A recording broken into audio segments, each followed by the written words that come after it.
Have things finally calmed down for Haley and Nathan, or might her music career get in the way? I'm Matt Mitovich on the set of the CW's One Tree Hill with Bethany Joy Galeotti.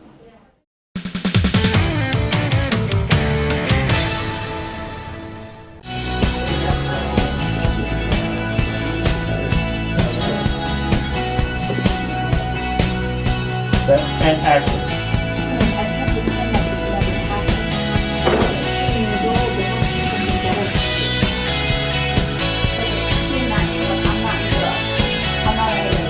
What would you say Haley's number one priority is these days, going into the new season?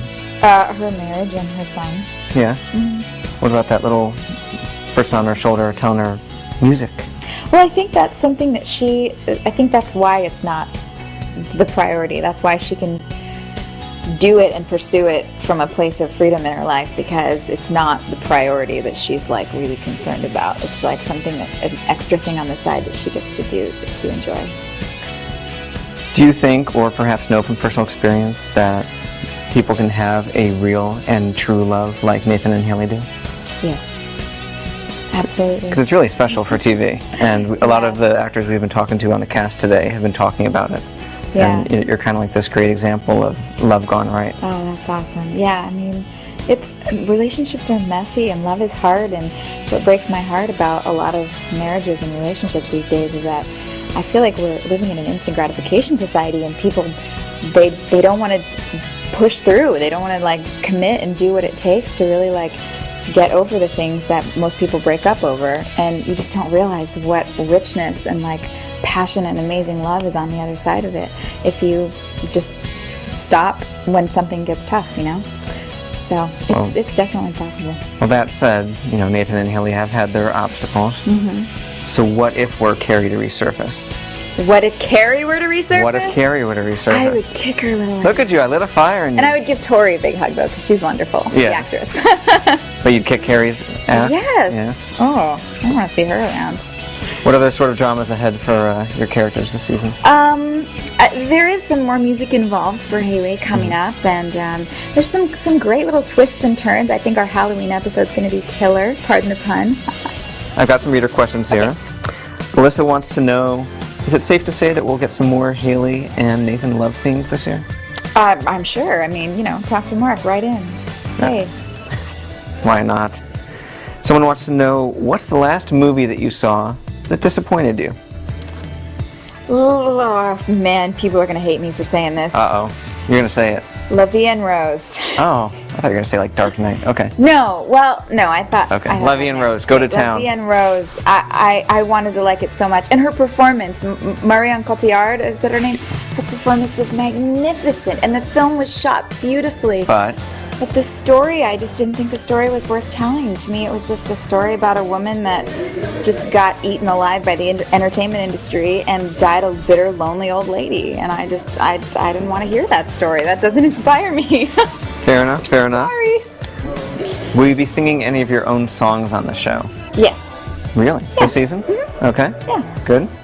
Do you have an album coming out next year? No. No? No? Was that on the drawing board at some point that people are asking? Yes, it was, and you know, it hasn't completely disappeared, but there's all sorts of issues with rights and, you know, who owns what and having to go re-record and things like that. I don't own the rights to the current recording, so at this point there's nothing I can do with the songs that I've already recorded. But I do have a music partner, Amber Sweeney, and she and I are going to be singing together and probably recording some stuff at some point in the future. So it's not a completely lost cause. Okay. Tell me about your decision to decide to direct an episode of One Tree Hill this season. That was really exciting. I had actually submitted a script to Greg Prange, our producer, and I had mocked it all up and storyboarded it and written it out, broke down all my shots and everything, and I said, I kind of want to direct. What do you think? And he read it and said it was great, and then I didn't hear anything for like 2 years, so I was like, whatever. You 2 know, years? Maybe I'm not meant to. Oh, wow. Well, I think time flies here, believe me. And then one day, they just came to me and said, all right, we're doing episode 16, and I just said, okay, I'm totally freaking out right now. But so you don't even have the script that you're directing yet? No, we don't get the scripts until like maybe a week or two beforehand. Yeah. But I always have a vision for things. I'm a big picture thinker, and so I thought you know, as an actor, sometimes it feels really limiting to just be the person that's facilitating someone else's vision. And so I thought maybe it would be fun to try directing, and maybe I could be the one that's creating the story with the writers and, you know, trying to get heart across through the way that I see things. Oh, but that's something people will be interested in. You've got a couple months of butterflies ahead of you, though. I do, but I've been going to scouts and tech scouts and production meetings and tone meetings, and you know, there's a lot, which probably means nothing to all of you out there, but there's a lot of technical stuff that you have to prep for before you get involved. So I've been trying to prep my ass off, if I can say that on TV. I was talking to Mouth, meaning Lee Norris, before about how like everybody on the cast is into music.